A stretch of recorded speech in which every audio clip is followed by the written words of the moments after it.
So let's just hide that, just get out of the way. So the way that this lecture is structured, basically I'm going to give you a global perspective on trawl impacts. So that's our understanding of the effects of trawling on a global basis. Then we're going to zoom in on some more local applications of understanding of trawl impacts, and I'll give you some contrasting real life case study examples. And then I'll try and get you thinking about the implications of this for management and the potential of new approaches to management that reduce the impact of trawling on the seabed. So just to remind ourselves, this is what we're talking about. So we're talking about trawling devices, and clearly trawling very important, accounting for 20% or 25% of world landings of fish.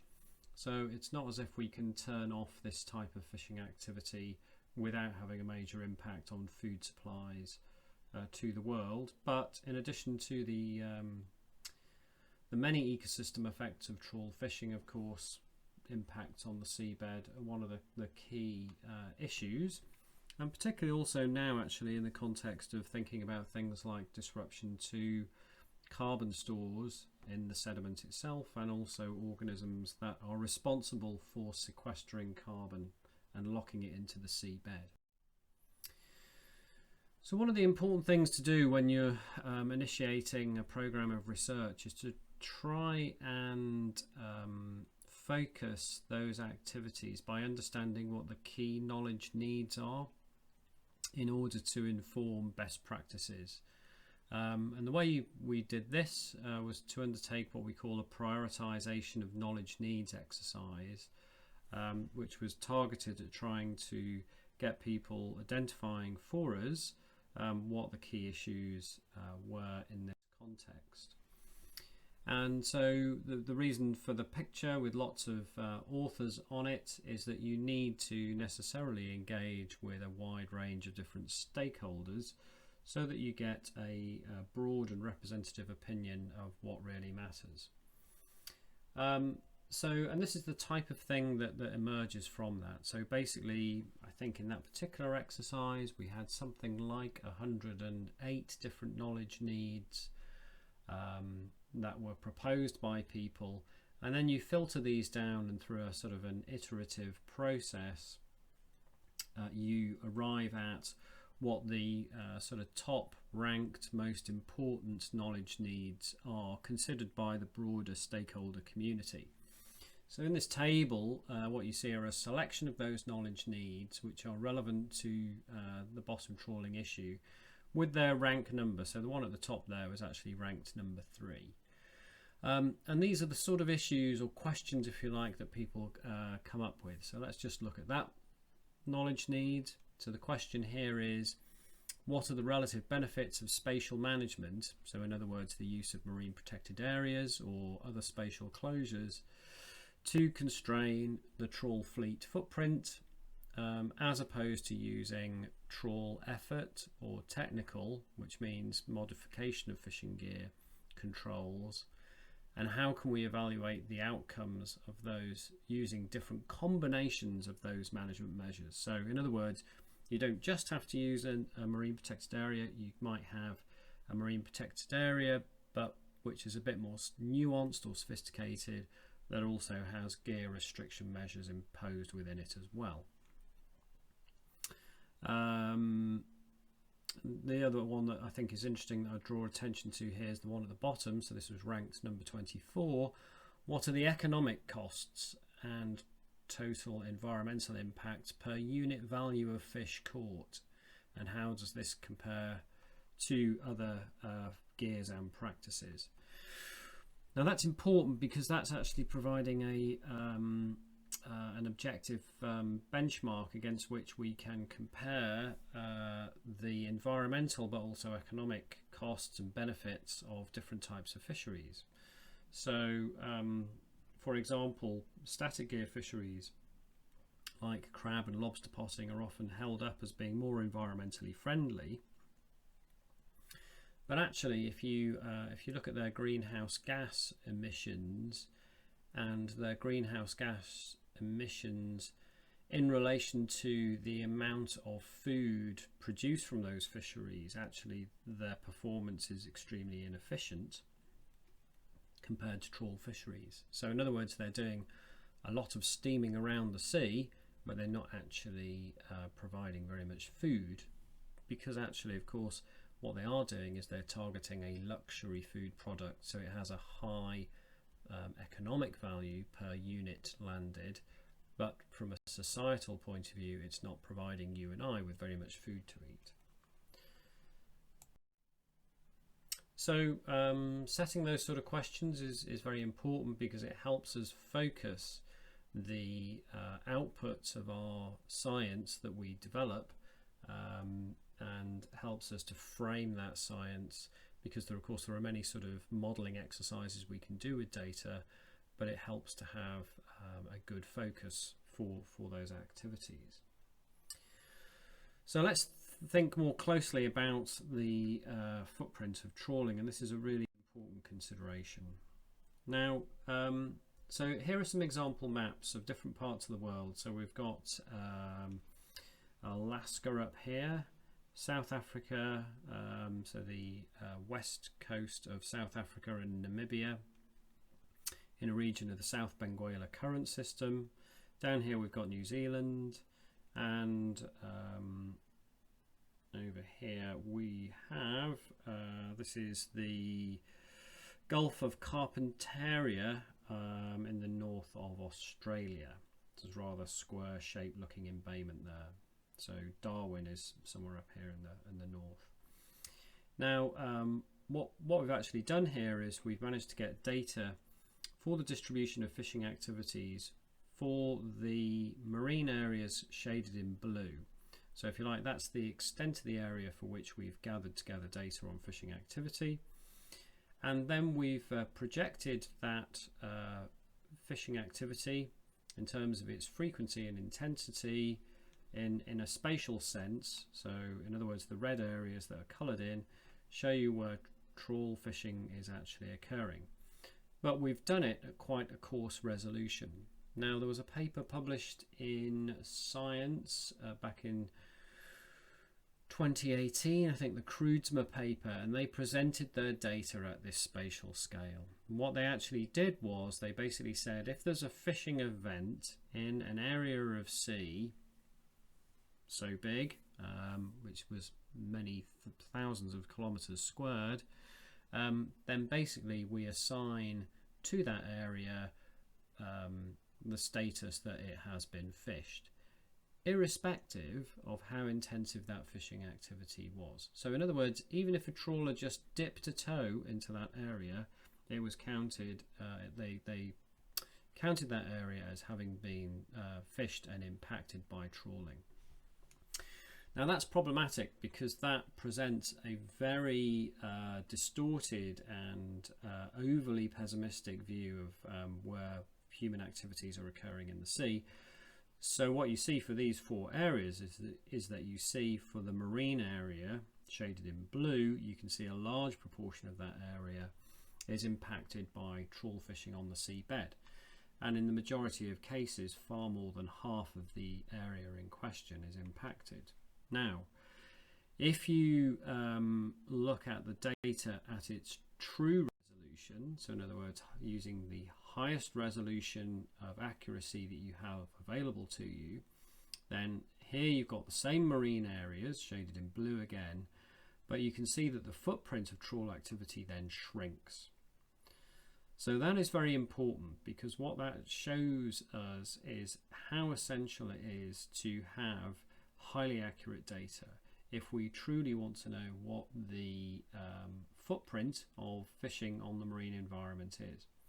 What this much more accurate data shows us is it shows us just how patchy that distribution of fishing activity is,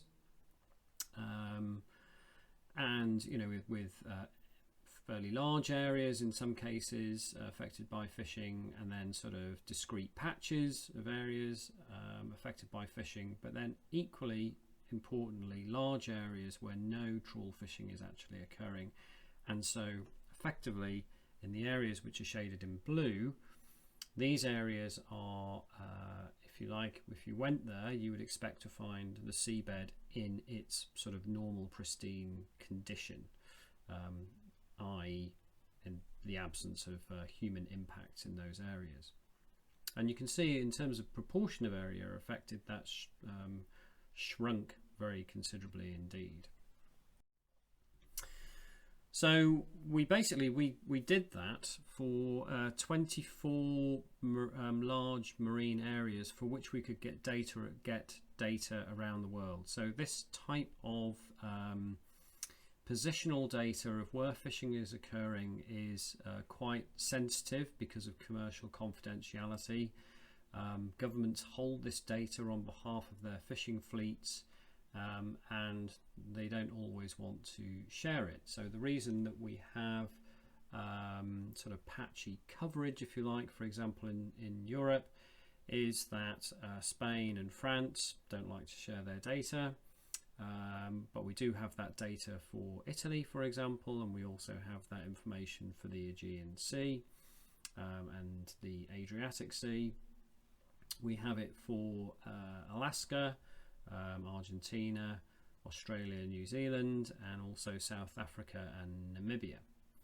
And what we've done for all of these areas is we have projected the intensity, fishing intensity that occurs on the seabed.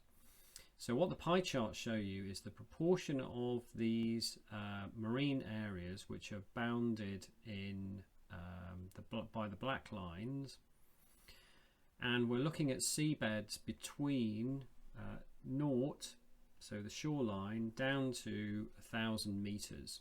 So we've differentiated the continental shelf, which is 0 to 200 meters in light blue, and then the continental shelf slope from 200 meters down to 1,000 meters in dark blue. Anything in white, so you see here in the UK, anything in white is basically below 1,000 meters, and most trawl fishing occurs in water that is shallower than 1,000 meters. There are a few odd exceptions. So effectively the blue areas are the areas that are available to be trawled by bottom fishing gear from a technical point of view. And then what the pie chart represents is it represents the proportion of the blue areas that are fished to different intensities. Now the green area of the pie shows you the proportion of area that is untrawled, i.e. not affected by bottom trawl fisheries. So if you look for the marine areas on the west coast of the US, you see in general large proportions of those areas are unimpacted by trawling. If you look at Australia, you can see that the proportion of areas that remain untrawled are even larger. So in some cases, for some Australian areas of the sea, no more than 5% of the available seabed bottom is actually affected by bottom trawling. So 95% of the seabed is unaffected by trawling. Now if we look at Northern Europe in contrast, if we look at the North Sea for example, you can see, so that's area 6 up here, you can see that a much smaller proportion of the area of the North Sea is untrawled, and of course historically this has been one of the most intensively trawled areas of the global ocean, but relatively large proportion of the area is fished at quite low intensity, so that's this sort of reddish colour here. But some areas of the sea are fished more than 10 times a year completely, so they're the yellow areas. And again, remember I was showing you pictures of the Irish Sea the other day. You can see that the proportion of seabed in the Irish Sea that is fished more than 10 times a year is very high indeed, and that's because of these very concentrated aggregations of Norway lobster or scampi or Nephrops norvegicus fisheries that we have in mud habitats in the Irish Sea. So the take-home message from this slide is that the footprint of bottom trawl fishing varies very considerably depending on which part of the globe we're talking about. And although this is not a complete picture for the whole globe, it gives us an idea of the range of different fishing intensities. Clearly, what would be nice to do is to carry on doing this work and to fill in more and more of these gaps. So after we published this paper, we actually got data for Chile, for example. One of the big unknown areas, though, globally is Southeast Asia. And it was interesting, we were talking to Indian scientists from Kerala State, and just in Kerala State alone, they have 30,000 trawlers. And if you think that in the UK we have less than 10,000 fishing vessels in total for the whole of the UK. So that's just one Indian state, 30,000 trawlers. So there are going to be some parts of the world where fishing intensity is very intense indeed. Now, one of the things that was really nice that came out of this study was a predictive relationship that enabled us to look at the proportion of the region. So, you know, we have these defined geographic regions, or, you know, boundaries on the map, and we were able to calculate what proportion of each region was trawled. So one obviously is the region is trawled in its entirety, and then as we go down this scale here, you can see we've got smaller proportions of the region being trawled. And then along the x-axis, the swept area ratio. So the swept area ratio basically is the proportion of the seabed that is completely swept by fishing gear on an annual basis. So if your swept area ratio is 1, that means the area of seabed in question is completely covered by trawl disturbance once per year. So if you like a sort of a uniform coverage of trawl fishing. If the value is less than 1, it means that only a fraction of the seabed is impacted by trawling in any one year. And if the value is more than 1, it means that there are multiple fishing events. So you fish it once, you fish it twice, you fish it 3 times every year. And what we've done here is we've shown this relationship between the swept area ratio, or sorry, between the proportion of a region trawled and swept area ratio, which, if you like, is a measure of the intensity of and the patchiness of fishing disturbance. And what we find is this very close correlation between the proportion of a region that's trawled, which is a very crude estimate, if you like, and this more informative swept area ratio value. So we've done this for all the different areas for which we had data, so there are 24 data points on this chart. You can see that all the European fisheries feature at the top end of the line, because this is where we have some of the most intensive trawl fishing activities. And if you remember, I pointed out that Australasia, so New Zealand and Australia, relatively low intensities of fishing, so that's why they're towards the bottom end of this line. Now what this means is really nice, this relationship, because even if you only have very limited information about your fishing fleet, you can use that to estimate what your swept area ratio might be. And the swept area ratio is telling you about the impact of the fishing on the seabed. So it means that even for some data poor areas of the world, we could start to say something about to what extent we might expect seabed benthic communities to be impacted by fishing intensity. Sorry, I should keep an eye on the chat here as well. So remember, if you've got any questions, you can either interrupt me, which is fine, or you can put them in the chat.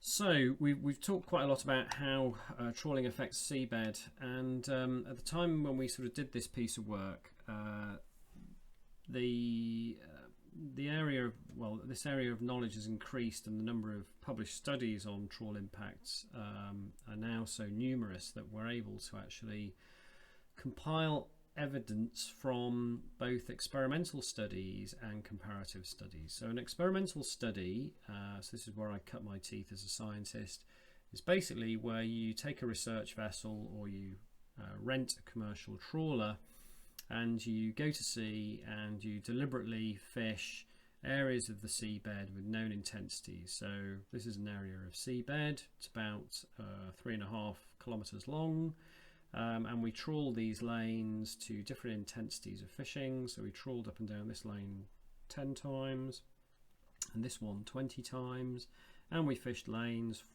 from left to right, and we sampled at various points on these fishing disturbed areas, and we sampled in control areas adjacent to those areas, which are signified by these numbers and letters here.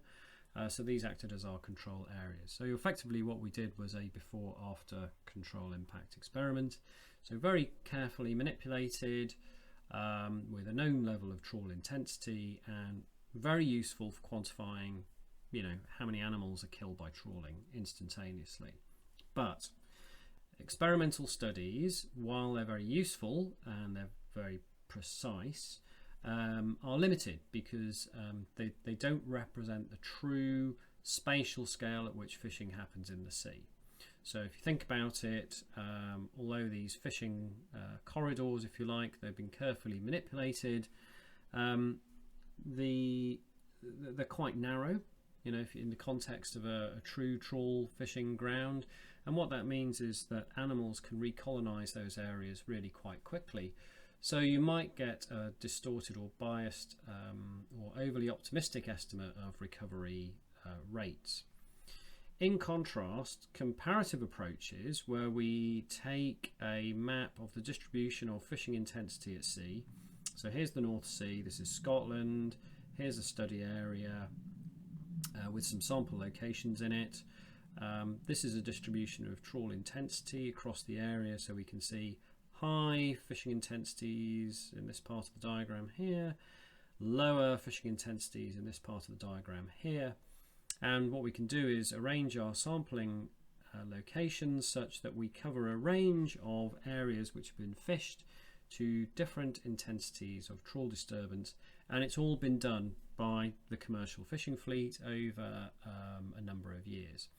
So those effects of fishing disturbance have built up over a number of years, but they've also been undertaken at a scale which is entirely representative of the commercial fishing activity occurring. So the areas of disturbance that you're looking at are much larger in terms of their spatial scale, and hence any recovery rates that you infer from this type of study are going to be much more accurate as reflections of. So we managed to gather together these different types of studies, both experimental and comparative studies. And this just shows you the global distribution of all those different types of studies. So we have control impact studies, gradient studies, which I just talked about, and then some studies which just looked at a single trawl event. So what you can see is that quite a good geographic distribution of these studies, but what I would say is they're mainly confined to the developed world countries, primarily because these type of studies are very expensive to do because they require large research vessels and considerable sampling effort. Anyway, the beauty of bringing together data from all these published studies is that you then get this very high increase of your experimental power. So if you like, each individual study is then considered as a replicate, if you like, and so you're greatly magnifying the power that you have, statistical power that you have to detect effects. So what I've done here is I've just shown you in these diagrams the aggregated data for scallop dredges, beam trawls and otter trawls. And what we have on the y-axis is the change in relative abundance or biomass of animals on the seabed. So, the kind of the no change horizon here is this line that's running across the graph with a value of 1. And so basically any of the data points that are below that line show a negative response to trawl impact. You can see there are some positives though as well. And what we have running along the bottom then is trawl frequency per year. So this is increasing trawling intensity along the x-axis. So what you can see is that in all cases for all 3 types of bottom fishing gear, otter trawls, beam trawls and scallop dredges, as you increase your fishing intensity, the response of the animal community becomes more and more negative. No surprise there. The interesting difference though is in the slope of that relationship and the steepness of the slope of that relationship for the 3 fishing gears. So you can see that the decline is less steep, least severe for otter trawling, and it is most severe for scallop dredging, with beam trawling being intermediate. So if you like, if you were to rank these 3 fishing gears and you were to ask me the question, okay, which of these fishing gears has the most severe impact on the marine seabed per unit of time spent trawling, or unit or frequency to which the seabed is disturbed, it is quite clearly scallop dredging that is the worst from an environmental point of view. Now the other thing that we can then do is we can look for common trends or responses that might act as useful predictors of the overall impact of those fishing gears. So this is really nice. This relationship is a really important relationship to have found, and it's so simple. It's really, really nice. So one of the other pieces of work we did was we looked for studies that reported to the depth to which different fishing gears penetrated the seabed. So this has got nothing to do with the animals per se. What we're thinking about is after you drag a trawl across the seabed, how deeply did it dig into the sediment on the seabed? So in other words, penetration depth. So that's what you see on the x-axis here. So this is the depth to which fishing gear penetrates. And then what we did was we took the data on the response of the animal community for those fishing gears in relation to their penetration depth, and then plotted them in this graph. So I've coded them up. So I've introduced a new fishing gear here. This is hydraulic dredging. So hydraulic dredging is the sort of fishing that is used to harvest cockles or lugworms on intertidal or very shallow subtidal sand flats. Now a hydraulic dredge basically pumps the sediment from the seabed, passing that through a sieve on the deck of a vessel, and on which the cockles or the lugworms or whatever are retained. So not surprisingly, the penetration depth of a hydraulic dredge is very deep. Notice this again is a kind of a log scale here. And not surprisingly, the fraction of depletion of animals in the path of a hydraulic dredge is very, very high, because basically you're pumping them up off the seabed. Then if we come down this relationship, we see TD. So TD is towed dredges, so they're scallop dredges. There are 1 or 2 other types of dredges included in there as well. Then we get to beam trawls, and then we get to otter trawls. So the penetration depth on average is least for otter trawls, and the depletion, the fraction of animals removed from the seabed, is the least. And for scallop dredges, the penetration depth is the most of towed fishing gear, apart from hydraulic dredges, and the fraction of animals is the highest. The important thing to notice though is that these are the average values, the dots, and what we've shown here are the error bars for both of these parameters, so penetration depth and also depletion. So clearly there's quite a bit of variation depending on the nuances of habitat type and the type of animals in question as well. Nevertheless, this relationship gives us a really nice predictive basis for saying something about the impact of, for example, a totally new different type of fishing gear. So let's say we devised a new type of fishing gear. We had no experimental studies ever undertaken with this fishing gear. If we did a very simple trial where we fished with it across the seabed and we were able to measure the penetration depth of the fishing gear, we would immediately be able to estimate what its impact on the animal community would be. So in theory, I should be able to drag my bed over the seabed and measure the penetration depth of my bed on the seabed and calculate what the impact of my bed being dragged over the seabed would be. So it's really nice to have such a simple relationship to work with.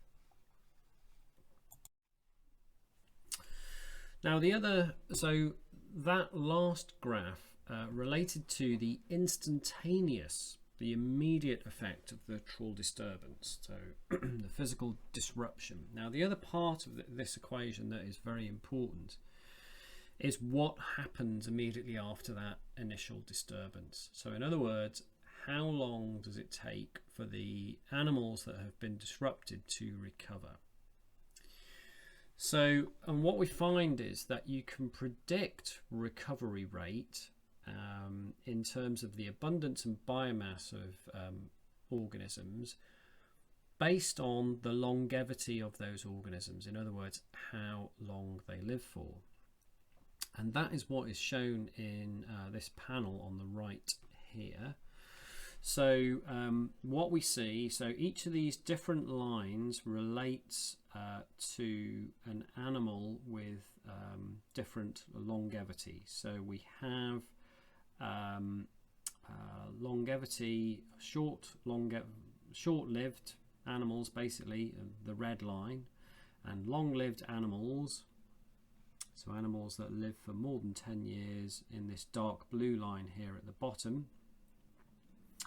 And what we're looking at on the y-axis is the year to recovery to this value. So this is to 95% of the virgin stock biomass or carrying capacity of the system for that animal. So we have to define recovery as having occurred at some particular point. You could set it as 100%, recovery to 100%, but if you think about errors that are involved, it seems reasonable to assume that by the time we get to 95% restoration of abundance or biomass, that we could consider that, you know, recovery has pretty much occurred.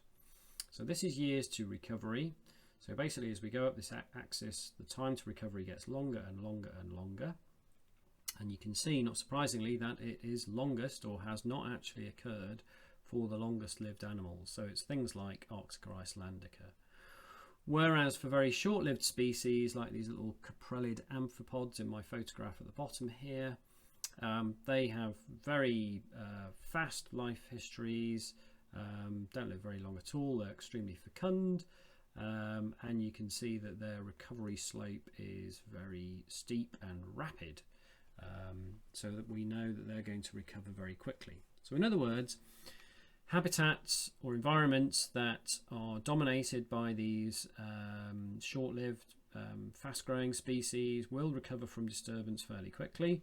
But if you've got some organisms which are long-lived mixed in amongst them, then those are going to take far longer to recover. So you may only get partial recovery.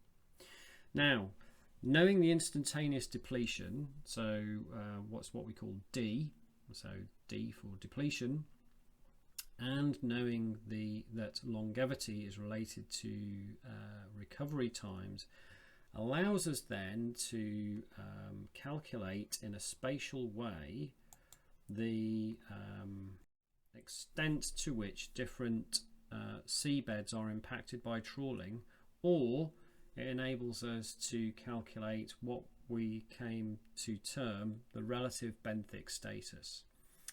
So in other words, so what you do is that the bits of information you need a map of habitat distribution, so that tells you something about the distribution of different types of sediment.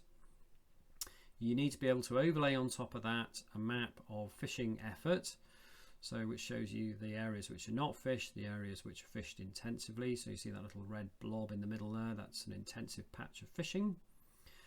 You need to know the sediment type, because the sediment type really is an indicator of habitat stability, and hence gives us some indication of the resilience of the types of animals that will be there. And ideally, of course, what you need is maps of the distribution of seabed organisms as well. And you need to know something about the life history of those organisms. But then what you can do is you can plot in a spatial way the extent to which different areas, so the different cells in this map of the seabed are impacted by fishing disturbance. So there are two things here. So for the areas which have been recently disturbed, then obviously, you know, they will have been depleted. So you've got this value of D, which is the depletion which has occurred in that patch. But then you've got other patches of seabed which have been fished and depleted maybe a year ago. So you need to also include the recovery dynamics of the animals that previously had been disturbed. So you end up with a mosaic of different patches of the seabed, some of which are freshly disturbed, others which are in some process of recovering, and others, like the area in the middle of this chart, which are held in a permanent state of change because they're fished on a regular basis, which means that the animals don't have that much time to recover. And then what you can do is you can express all of that as some sort of inventory of what proportion of your seabed is impacted by fishing. And in this particular case, for this particular chart, it shows us that excuse me, that gravels seem to be more heavily affected by the trawling. So the trawl fishing impacts seem to have a disproportionate impact on the gravel habitat, which is more stable. Less of an effect on the sandy habitats, for example, and large proportions. So this is the relative benthic status. So if it's 1 at the top here, that means the animal community is not impacted. So we see for all of these habitats, none of them deviate from point of 1 until we get after half of the habitat area. So in other words, for all those habitat types, so gravel, sand, and mud, all of them, in all cases, half of the habitat has a relative benthic status of 1. And then thereafter, different proportions of the habitats have differing relative benthic statuses. In other words, they've been depleted to a different degree, and that's partly due to the distribution of the intensity of fishing over each of those habitat types, and it's also partly due to the recoverability of the animal communities in those different habitats as well.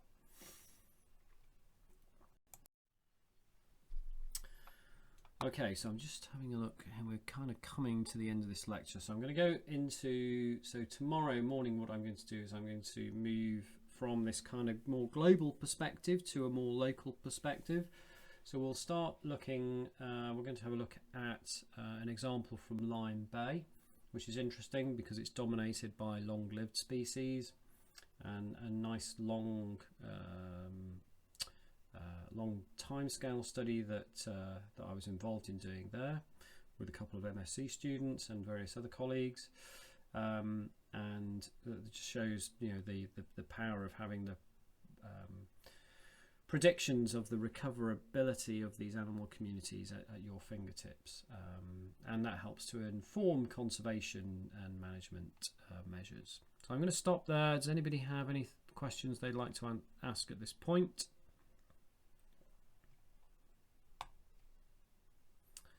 You should now have all the information you need at your fingertips to do the assignment.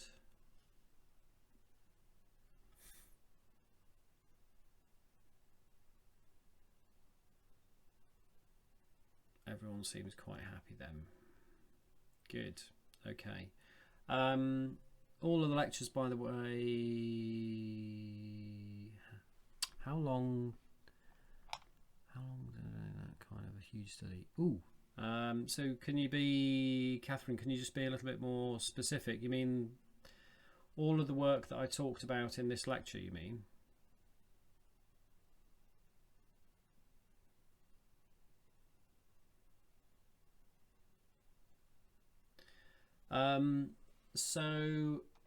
Thinking about doing the prioritization exercise, that took about 6 months. Doing the gathering together of all the published information took about 18 months.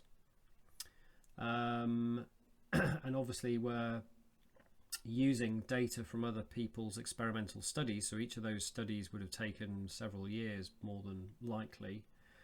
And I think to get to the point of the last slide took us in total about 4 years of collaborative effort.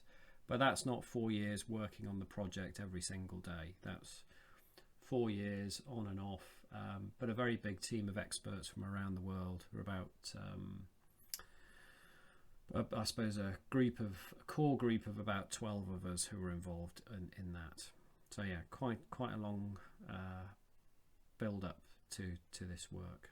Yeah, but pretty exciting stuff, really.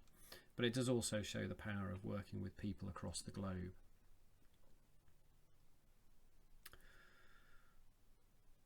Anything else from anybody? No? Okay. Right, well, thank you for turning up today. I hope to see you tomorrow morning, 10 o'clock. I look forward to seeing you then. We'll get this lecture finished off. Thank you.